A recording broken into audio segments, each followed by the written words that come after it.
వృషభ రాశి వారు. ఈ వృషభ రాశి వారు ఈ వారం కూడా వీరికి లాభదాయకంగా ఉంటుంది.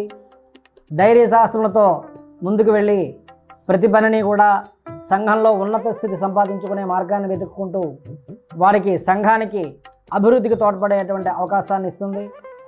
అలాగనే భార్యాభర్తల మధ్య వచ్చే అభిప్రాయాలు ఉన్నప్పటికీ కూడా మళ్ళా క్షణకోపం క్షణతాపంలో ఉండి మళ్ళా సర్దుకునేటువంటి రీతిలో ఉంటాయి. అయితే స్త్రీలకు ఎక్కువగా గర్భ సంబంధ వ్యాధులు, అలాగనే వీరికి ఎంత ప్రతిభ ఉన్నను నిందారోపణలు ఎదురవుతుంటాయి. కాబట్టి ఈ వృషభ రాశి వారికి సామాన్య ఫలితం అంటే శుభ ఫలితం తక్కువగా ఉండి సామాన్య ఫలితం ఇస్తుంది. విద్యార్థులకు శ్రమకు తగ్గిన ఫలితం ఉండదు.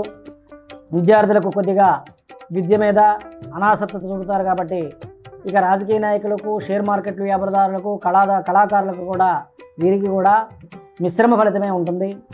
వీరు ఎక్కువగా తులారాశ్యాధిపతి అయినటువంటి వృషభ రాశ్యాధిపతి అయినటువంటి శుక్రునకు, అలాగనే దక్షిణామూర్తి స్తోత్ర పారాయణ కానీ లేదా దక్షిణామూర్తి స్వామివారికి అభిషేకాలు చేసినట్టయితే మంచి శుభ ఫలితం పొందుతారు.